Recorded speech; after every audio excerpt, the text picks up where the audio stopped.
Hey my friends, this is Jose Alvarez and welcome to the Entrepreneurs webinar. I was doing these webinars on Google Hangouts, but I was having some technical problems. The screen was going to green and the audio recording was not good. They were too long, they were 2 hours. So I am making these ones of a better quality and only 55 minutes. The one thing that I do urge you to do before you turn on this tape is go to the link that's right below this video and download this excellent Entrepreneurs webinar outline that I prepared for you totally free of charge. Put a lot of work in it. It's 13 pages long. I'm going to be following it step by step and with giving you the page numbers, and it would be highly recommended for you before we start with this process that you can have it there in front of you. So let's get on with it. One of my favorite entrepreneurs is a man by the name of Peter Diamandis. And Peter co-authored a book called Bold with Steven Kotler, which I really recommend to you. What I like about Peter is that Peter is an entrepreneur, he's a visionary. His work is to see the future of technology and bring it back to us. And what I like about that is because his work is so solid and is so researched, I know it gives me a know-how as a Bible teacher and as a Christian entrepreneur, in my case, how to start planning my ministry along what I see in the lines of the future. You don't have to be a Christian to do this. This videotape is for any person that wants to become an entrepreneur. So if you go to your outline, we're going to start with page 7 and what I call the global internet connectivity in 5 years. This is all from the book Bold by Peter Diamandis and Steven Kotler.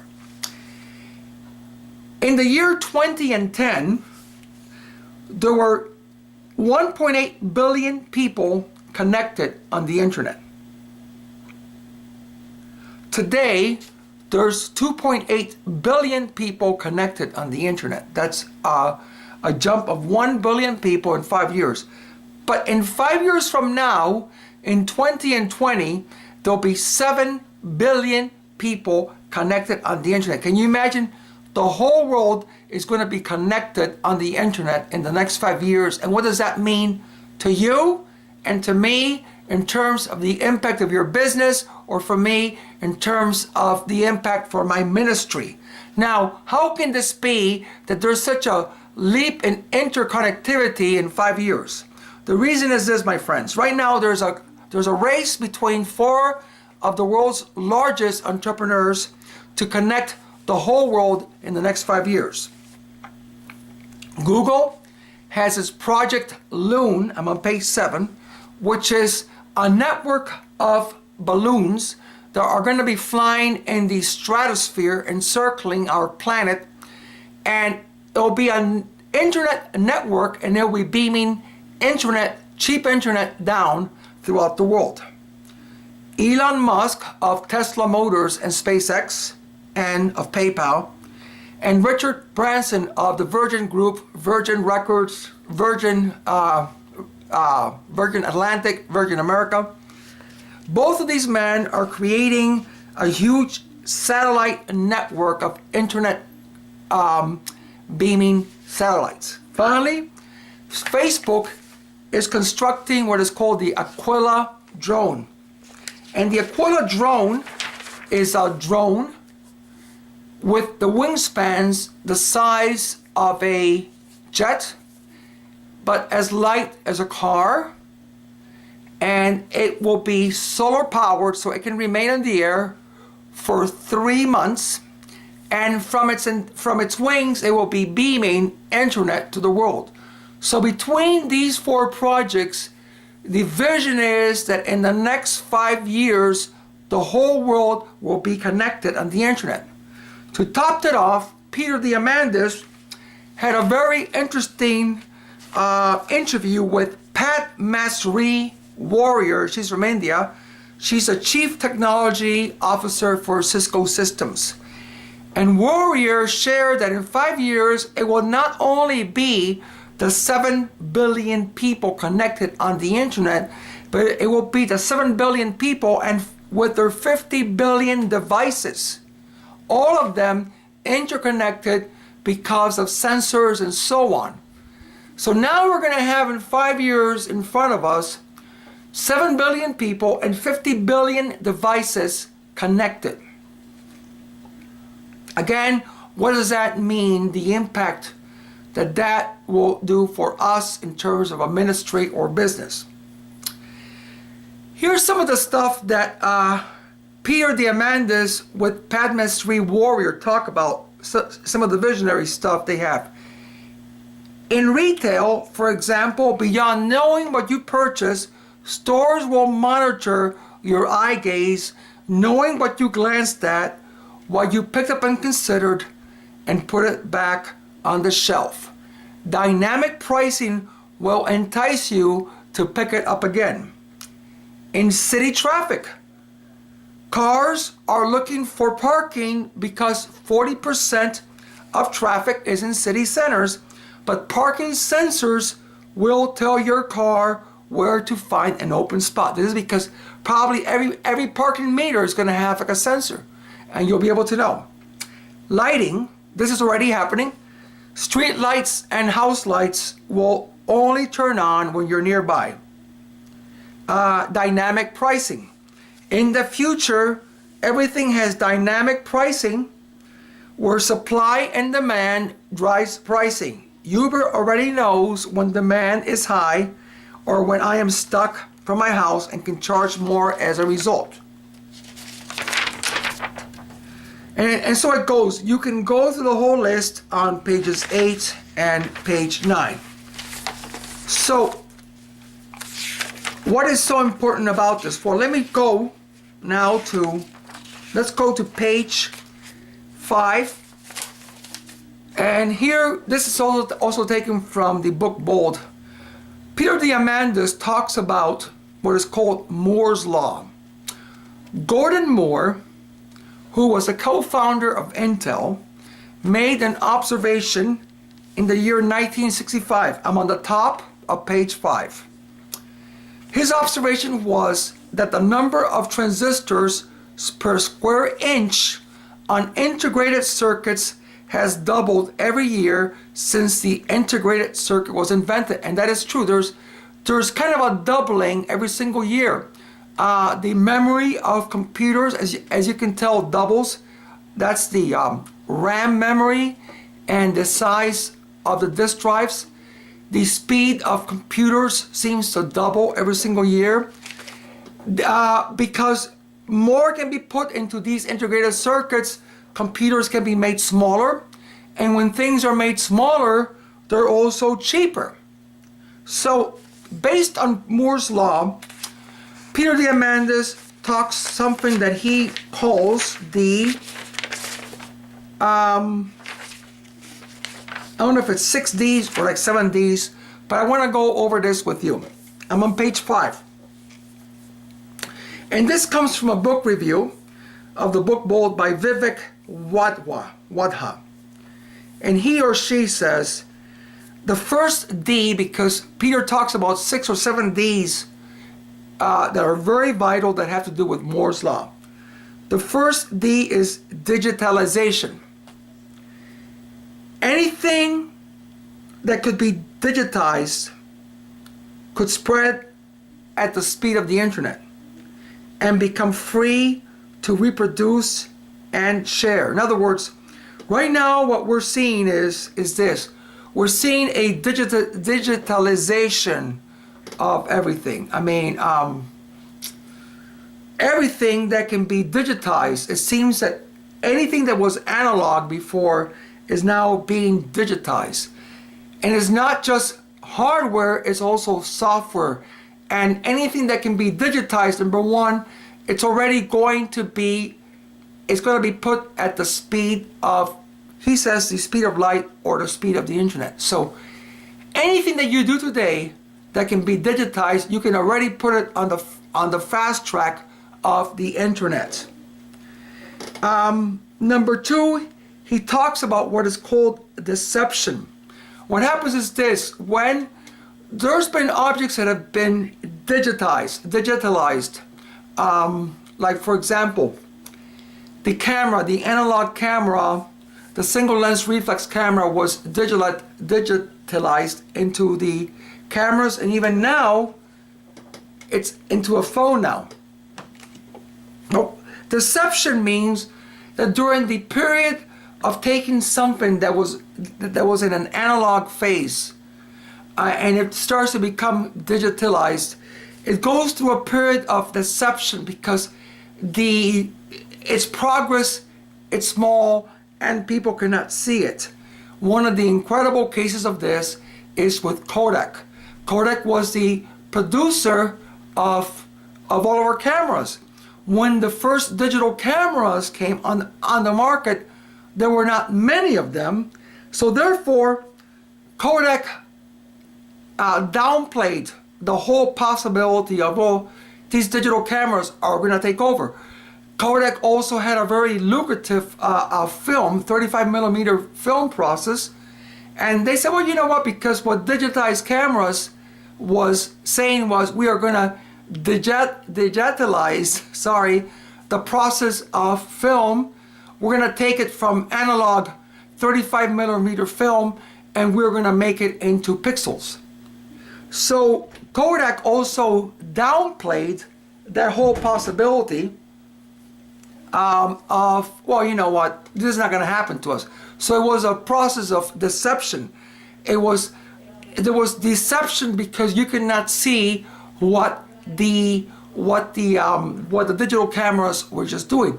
But in the year 2012, Kodak went bankrupt because it underestimated the threat of the digital camera and the threat of its 35 millimeter film that was turned into pixels. So that's deception. Number one, digitalization.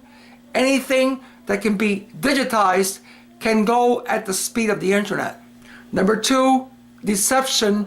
When a process begins of taking something and digitalizing it, it is small and it seems like it's not going to take off, but it does. Number three is what he calls disruption. Disruption is what happens when an innovation creates a new market and disrupts an existing one. I think that we're seeing disruption right now, especially with Amazon, is disrupting a lot of industries. Right now, I heard that that Office Depot purchased Office Max, which Staples is going to purchase both of them because everyone is going now to Amazon to buy what they need to buy. One of the things that Amazon is offering now, I don't think they're going to totally disrupt just the food market, but it's called Amazon Fresh.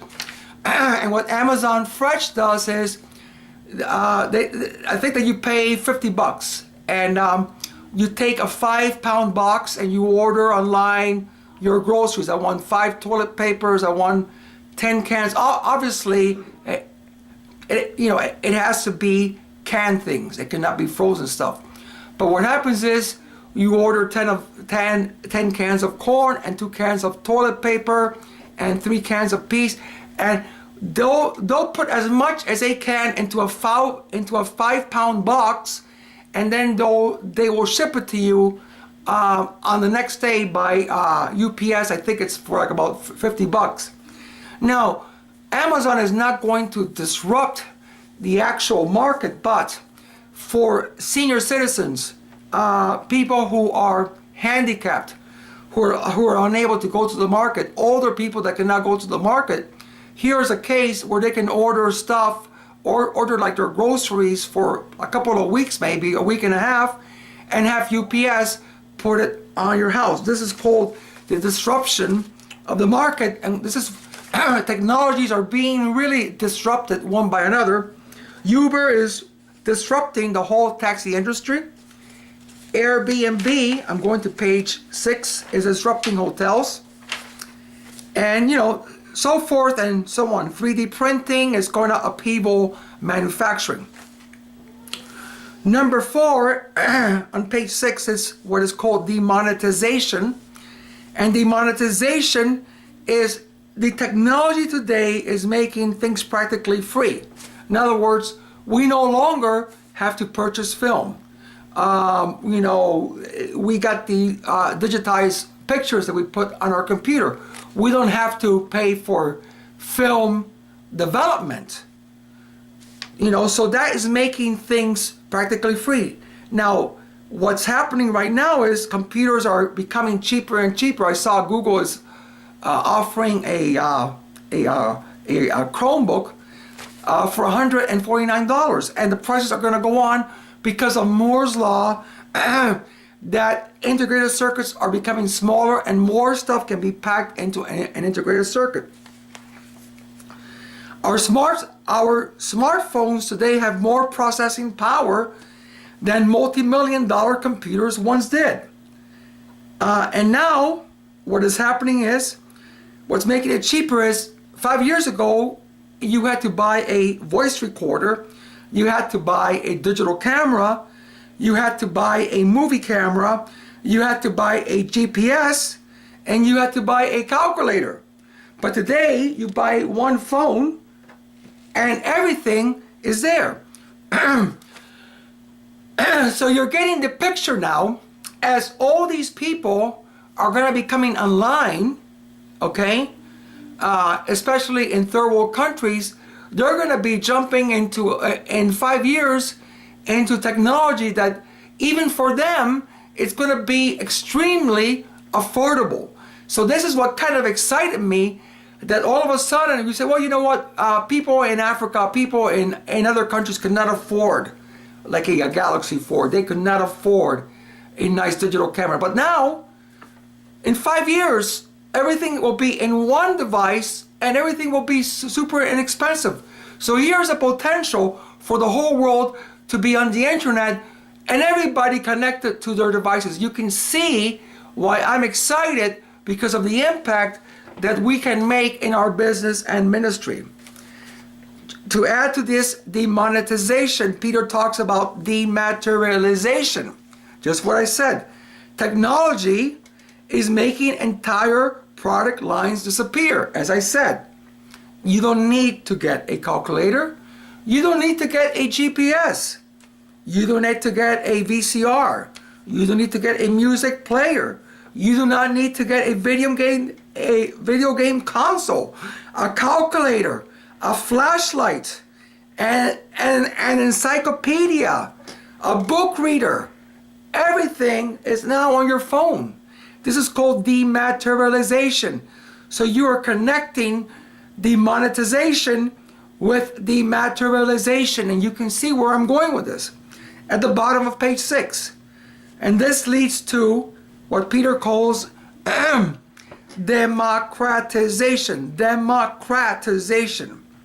The cell phones that used to be an object of luxury for the privileged few, but now, because everything is digitalized, everything has been demonetized, and everything has been dematerialized, now everything becomes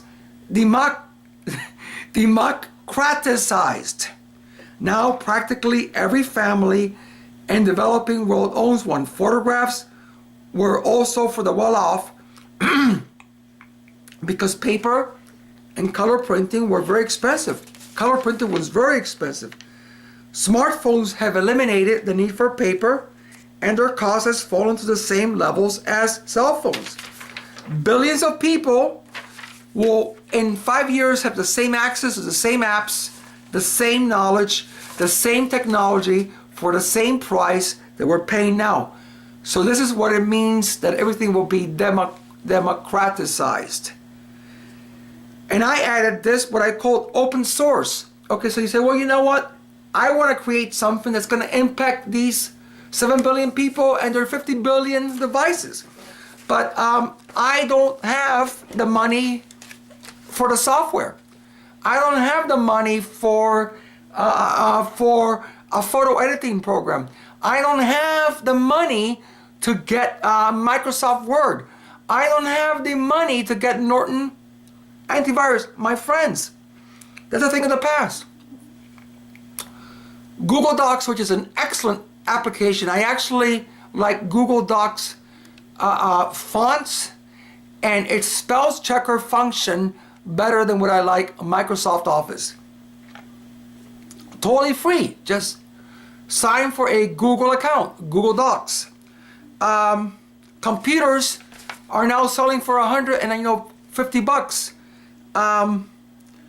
You do not need to get, particularly like me, I'm not a very technological guy when it comes to editing photographs or pictures. I don't need to get like an Adobe photographic suite. You can go to PicMonkey, P-I-C, PicMonkey. They have an excellent photography editing program, free online.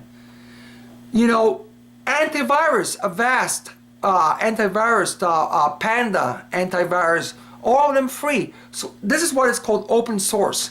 So right now, not only do we have these things, we have these hardware that is so cheap, but then we got the software which is free. If you buy a Google Chromebook computer for $150, you use Google Docs. You do not need to download and spend $400 on Microsoft Office Professional. You have a free antivirus program, and you have photo editors, anything else. You have the whole internet in you. So now you can produce you can do your software needs. You can produce any product virtually for free. So you can see that for a small amount of money, you can create something so huge that can impact so many people that is mind-blowing. You see why I'm so excited. Now, how do we do this? I want to take your attention now. Let's backtrack. Again, taken from the book Bold by Peter Diamandis and Steve Kotler. He says, and I'm on page 2, that the best way to become a billionaire is to help a billion people. And he describes a process called skunk, like a skunk animal, a skunk works. And what is skunk works? Skunk works was a name given from the comic strip Little Abner to a remote jet fighter producer organization in World War II. And I'm going to go over this. During World War II, America found itself in a real upheaval. The Germans had created a jet fighter airplane, and the Americans had nothing of that sort. So there was a real crisis to catch up with the technology of jets in the war. So what happened was that Lockheed was given a contract, and they created this remote factory or this remote lab, secretive lab. They put it next to a stinky plastic factory, and the purpose that they did that was to keep people away, hence the name Skunk Works. And in 143 days, Lockheed created, in 4 months, Lockheed created an American jet fighter to be able to counter what the Germans were doing. The Skunk Works method has been adapted by entrepreneurs for what is called rapid innovation. And in this rapidly changing world, this is a great model because we need to be able to rapidly innovate. Jeff Bezos, CEO of Amazon says that we are all inventors, and we're supposed to be inventing. If you notice, Amazon will put something out new once a month, whether it flies, whether it doesn't fly. Inventing, testing out what the customer wants. So this thing of rapid innovation is very important. So Peter Diamandis outlines some of the goals of what Skunkworks is. Number one, in Skunkworks, they had huge goals. It says that when we strive for big goals, we create best outcomes. You know, sometimes we have this politically correct philosophy that we need to pamper people, we need to make things easy for people, we need not to challenge people. But I think that this is what creates a dumbed down society. I think that people like to be challenged. People like to have big dreams. I believe that people want to be pushed towards their dreams. So Skunkworks had huge goals to create this airplane in 143 days. And Peter Diamandis encourages us who are entrepreneurs to have huge goals. What is your goal? How can you impact 7 billion people, or at least 1 billion people, with your product in a time in which hardware is demonetized, dematerialized, digitalized, democratized? You have open source to create all your stuff for cheap or for free online. What goals do you have? This is what I'm asking myself. In page 3 on the top, Google X is a secretive lab that Google has, and what they do is they have a bunch of thinkers there, and they do what is called moonshot thinking. Though they have the most outlandish projects, they'll shoot to the moon with their projects. They'll shoot with projects that can reach just the moon. You know, how can you solve whatever? Can think. I know one of the things that Peter Diamandis does is Peter Diamandis has something which he calls the incentive prices. He's right now giving $10 million to the person that can devise an application to be able to help solve the problem of illiteracy with 250 million children around the world. So he gives that $10 million prize away to the one who can solve it. What are you solving? Peter Diamandis says that the best way to become a billionaire is to help 1 billion people. I want to help a billion people, and I believe it's in my reach. Moonshot thinking. You should have a time to do some moonshot thinking every single week. You know, spend an hour, shoot stuff, outlandish thoughts, outlandish projects that seem beyond impossible. Shoot them as high as the moon, but shoot out there. Number 2 for Skunkworks is called isolation. As I told you, Skunkworks was actually created next to a plastic factory to isolate themselves from nosy and snoopy people that will want to come about. So Peter Diamandis says that if you're going to create, listen, we live in a very busy world. We all love to be on social media. We all want to interact. We all want to talk and share. But he says that if you're going to create something great, that you must have a time of what he calls isolation. It's in times where you isolate and you can create, you can do your moonshot thinking, that then you can innovate. Isolation creates innovation, and through your mastery, your skills, your giftings, your niche market, and your isolation, and your autonomy, and your authority, you can create some of these big projects for the next 5 years. I have a vision of what I can do for the church.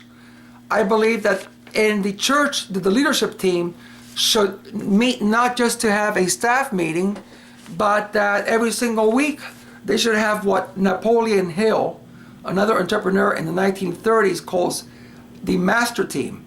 you create what is called a master team, where this is what Google X does, where you think, where you have moonshot thinking, where you create, where you isolate yourself, in my case to pray, and start to create, start to innovate some of this stuff that is going to impact the world.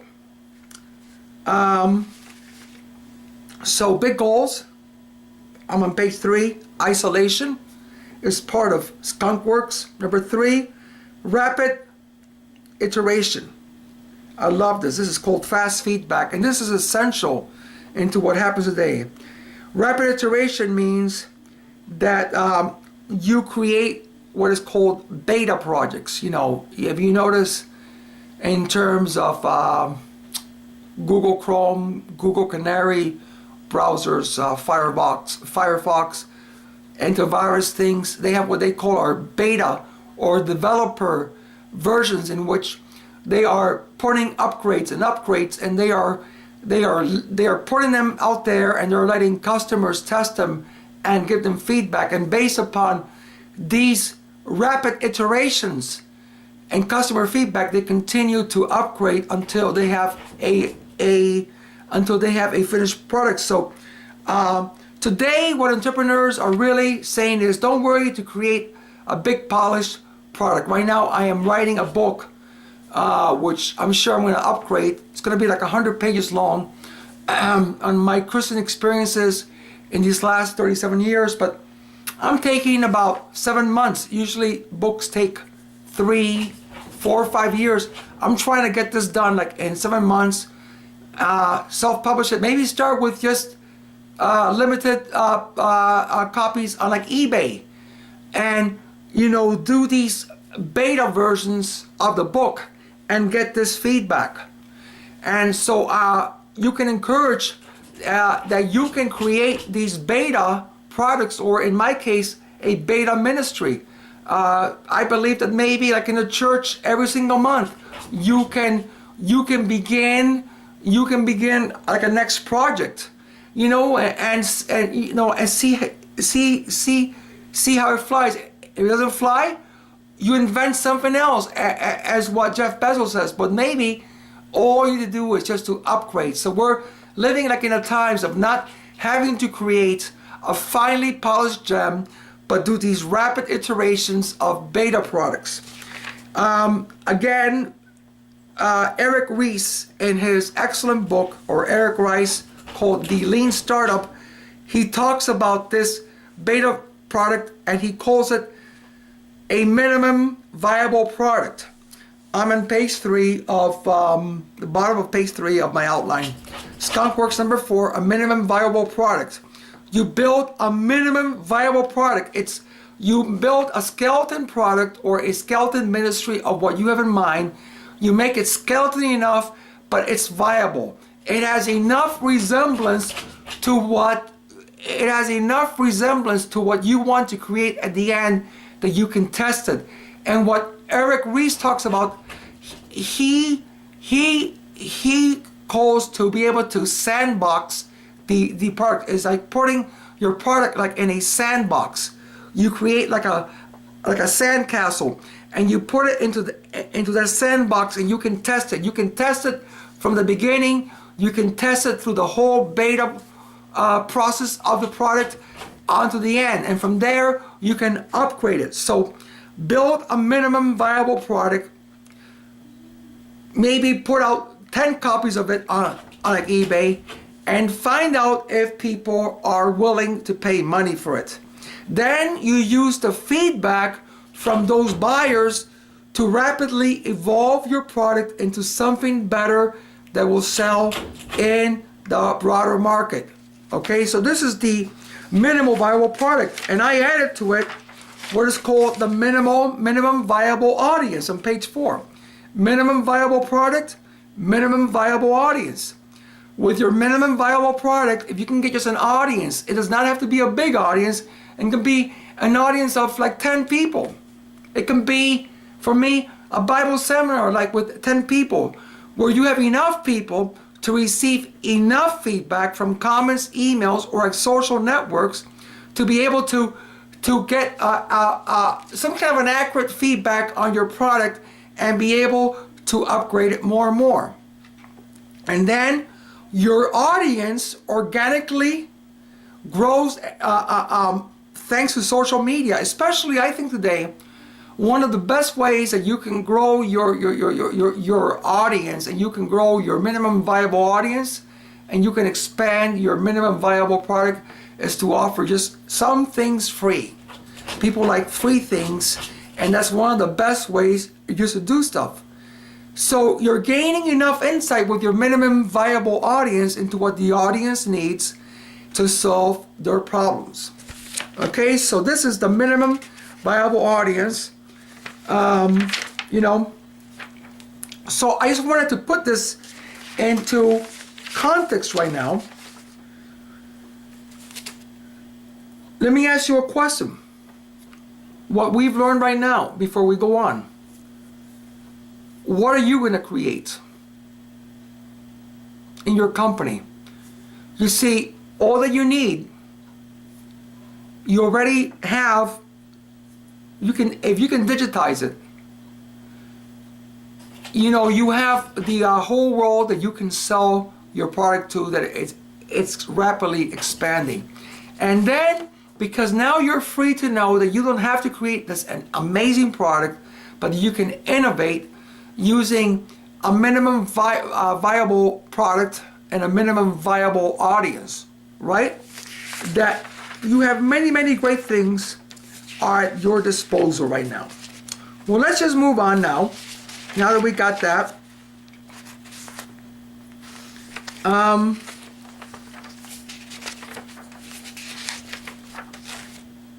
let's go on now to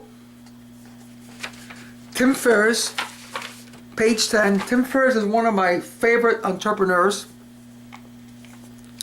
He has an amazing book called The 4-Hour Work Week. And I want to talk about some of the principles that come out of his 4-Hour Work Week. The first thing I want to tell you is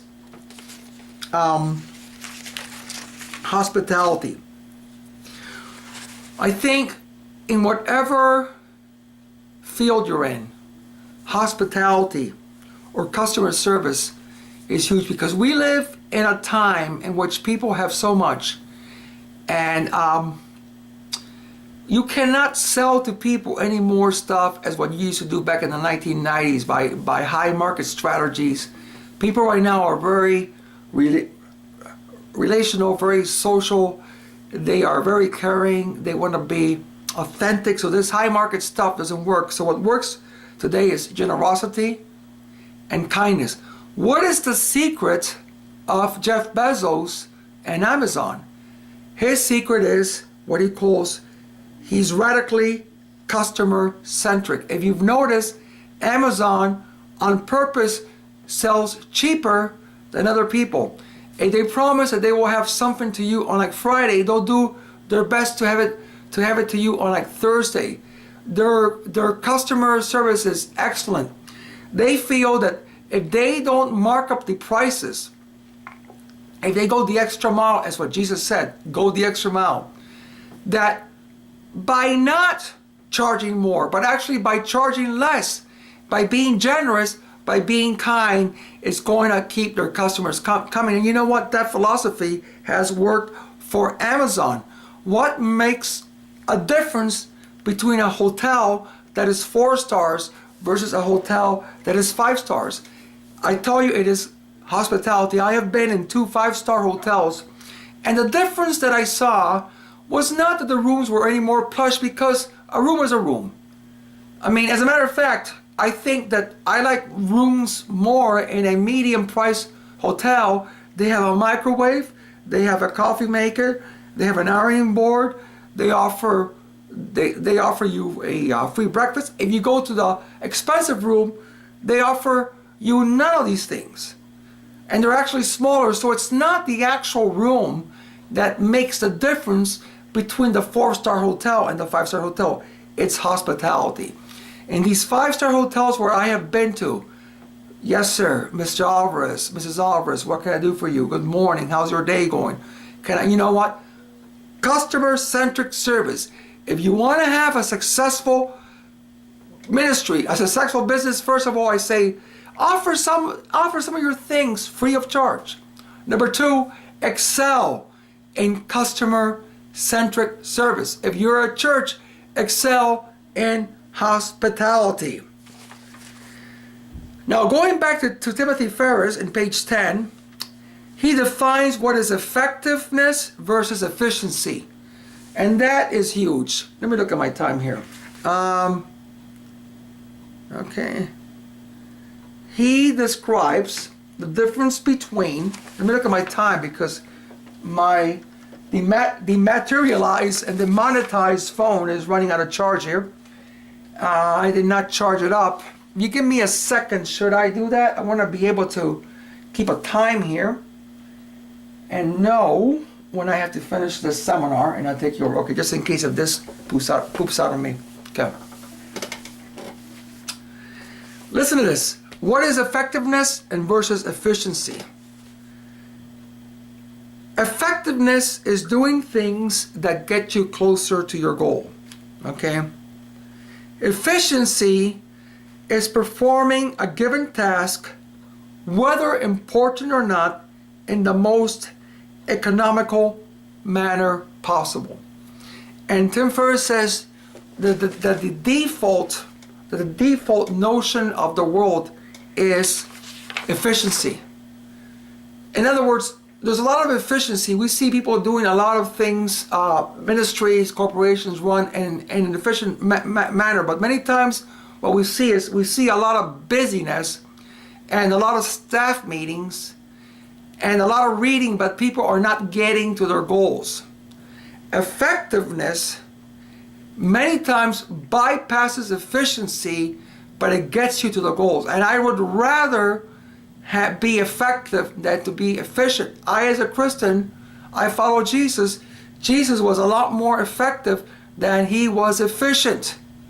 He healed a man's eyes by taking his spitting on the ground, on the soil, making mud, and putting it on the man's eyes, and the man gets healed. That's not being efficient, but that's being effective. He gives 5 loaves of bread and 2 fish to a boy, and he says, now go and feed 5,000 people with that. Well, that's not efficient. You would say, well, you know what, Jesus, it's not very efficient of you to think that with 2 fish and 5 loaves of bread, we're going to feed 5,000 people.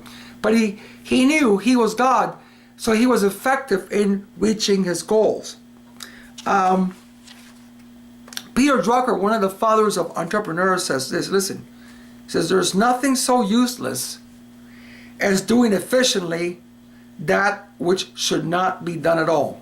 There is nothing so useless as doing efficiently that which should not be done at all.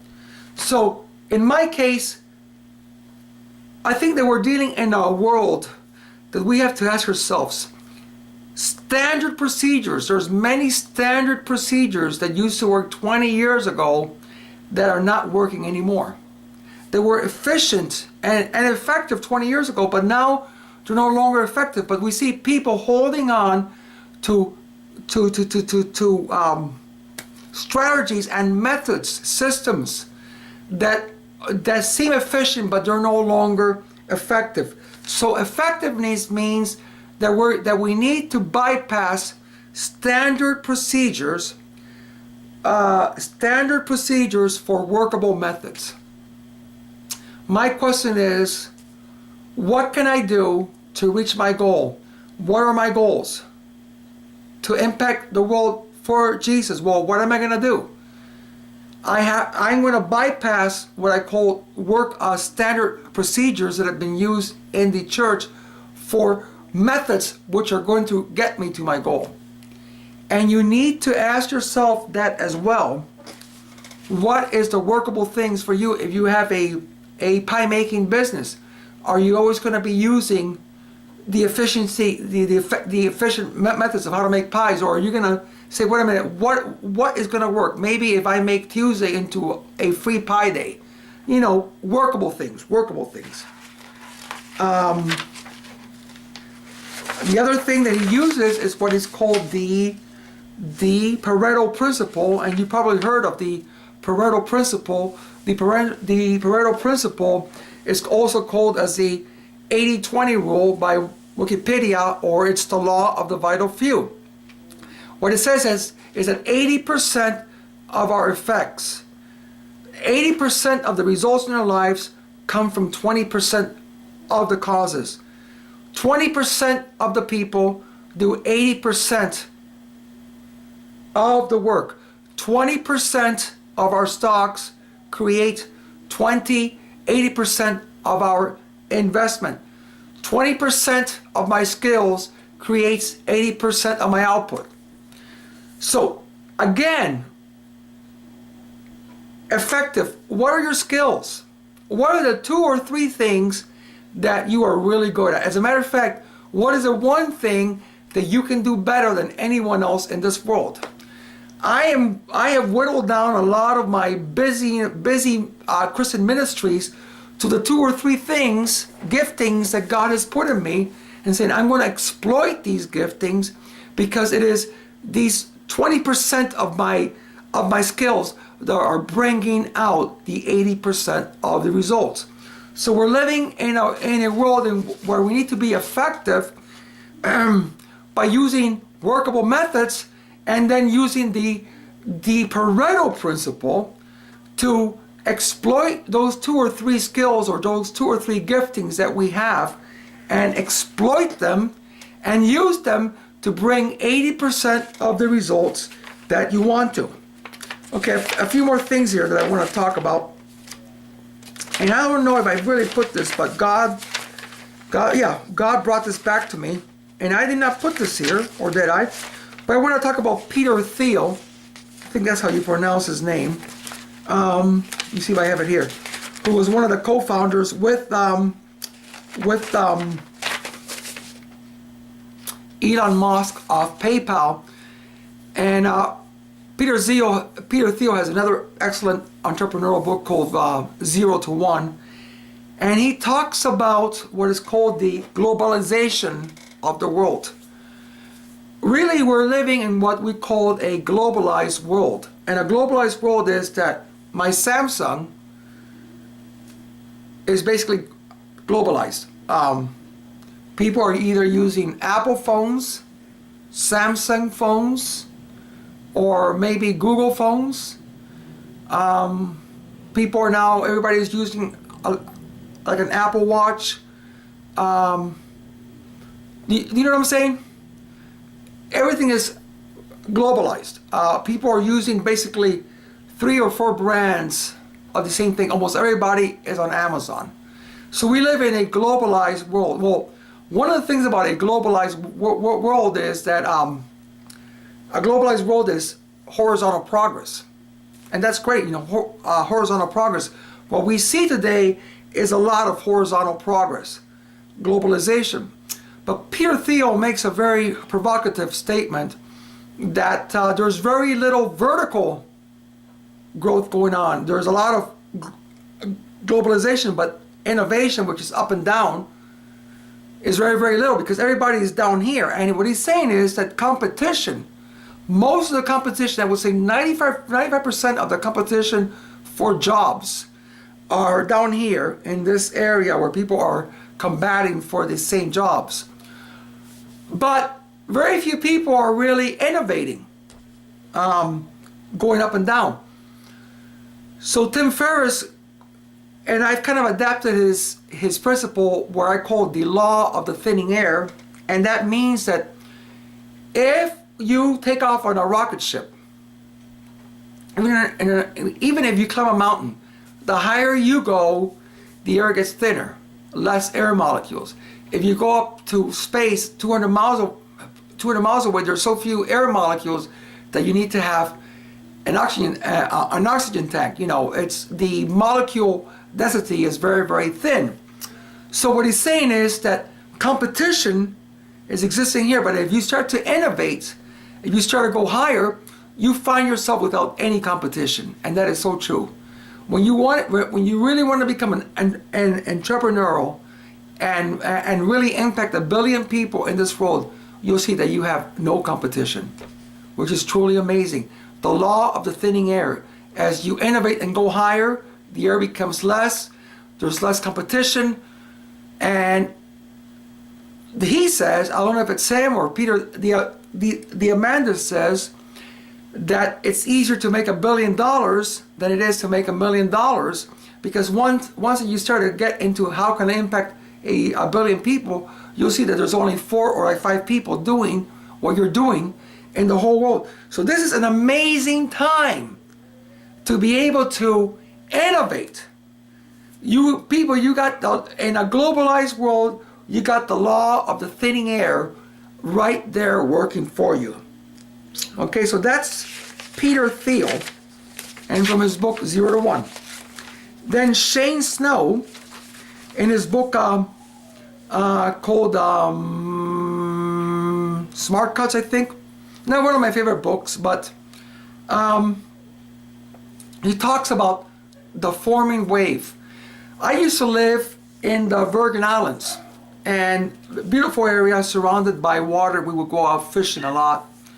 And what happens in the Virgin Islands is you go to the ocean and you see surfers and stuff, and you can immediately see when a wave starts to form, because what you see is you don't see the actual wave breaking. What you see is you suddenly start to see kind of a bulge on the ocean. It just starts to bulge, and this bulge kind of goes back and forth, gets bigger and bigger and bigger until it finally breaks into a wave. Well, you know, part of the entrepreneurial thing is to catch the forming wave. Catch the forming wave. I think that Jeff Bezos has been excellent at catching the forming waves when he started to do retail. When he started to do retail book selling, and then when that caught on, he decided to retail everything into one massive internet store, and now he's doing it like when it comes. When it comes to food. He spotted that forming wave. You know, Uber spotted the forming wave when it came to taxi service. Airbnb when it came to the hotel industry. Well, right now, I am catching the forming wave that's in front of me, that in 5 years, the whole world and all their devices will be connected. And I have in front of me now the possibility that I don't need to have software, I don't need to purchase software. I can do almost anything that I want to do online for free or very, very, very cheaply. I can buy myself another computer if I need to, maybe in a couple of years for $200. You know, and I'm spotting that forming wave because for me it's all about Jesus and how can I impact the world for Jesus. And for you, you got that same possibility in you. The last thing I want to talk about, we got about 3 minutes left, is crowdfunding. Now you got Kickstarter, Indiegogo, I think it's called, and Peter Diamandis talks about the amount of venture capital and crowdfunding that there is out there right now for people that you don't have to really, you can raise funds right now because there's billions of dollars available for you in crowdfunding. Right now I think that Indiegogo, its most successful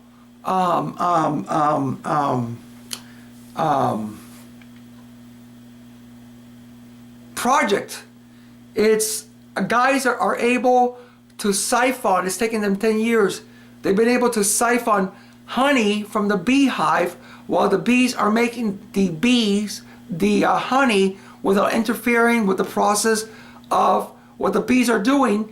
And he's raised $11 million on Indiegogo because people believe in his project. I saw another guy that has a Bible Bible stories for like kids. He put his project on Kickstarter, and I think in 11 days he's raised $10,000. So even for your project, even for the project that you have the software, you have the hardware, and now you even have the crowdfunding. So my friends, there is no excuse for you to go big, for you to go bold, as what Peter Diamandis says, and for you to dream big, and for you to make an impact for the good of humanity. For me, my impact is for the person of Jesus Christ, because I believe that Jesus Christ is the most entrepreneurial person in the whole world. He's the most disruptive person in the sense that he has disrupted every civilization. The calendar has been named after him. He's the one that offers eternal life. He has access to the kingdom of God. So for me, it's about Jesus Christ. But for you, it might not be about Jesus Christ. But the reason why I am giving you this seminar and I'm giving you this wonderful outline is so that you can, be blessed and go on. For more information, I want to invite you to go to my blog website. I'm creating a website, but if you go to emergingusa.org, emerging USA, one single word, emergingusa.org, you can find a lot of my stuff there. You can connect with me on Facebook, on Twitter, and on Google+. I'm hoping to bring more of these seminars for you and make them free of charge, because I believe that as I am generous and as I am kind, that not only is God going to bless me, but people are also going to, people are going to want what I'm doing, and I'm doing this basically for the good of humanity. Well, I'm going to let you guys go. Today is what day? I'm kind of lost. Today is Wednesday. You guys have a great Wednesday, and I'm hoping to see you with another seminar soon. God bless and have a wonderful day.